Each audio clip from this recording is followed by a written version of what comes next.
Given that there have been several manned space missions, I can't help but be curious about whether or not any astronauts have had sex in space. And come on, I'm not alone on that, right?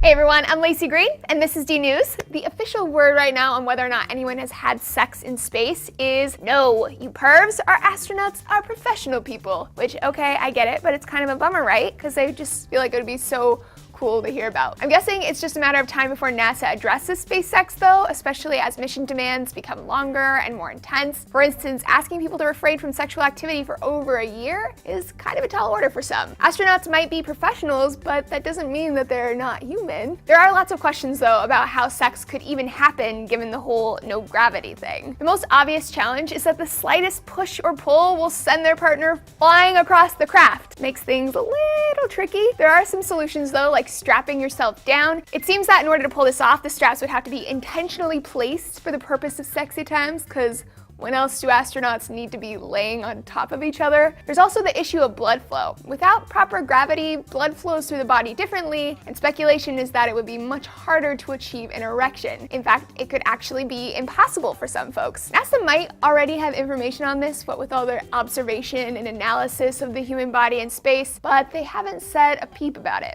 Yet. We're getting there though. NASA surgeon James Logan came out this week and said that conception in space is likely to be difficult and just a bad idea. He said that gravity actually helps along the conception process, making it harder to conceive hundreds of miles above ground. Still, the main concern is not how sperm will find the egg, it's what will happen next. Zero gravity and high radiation?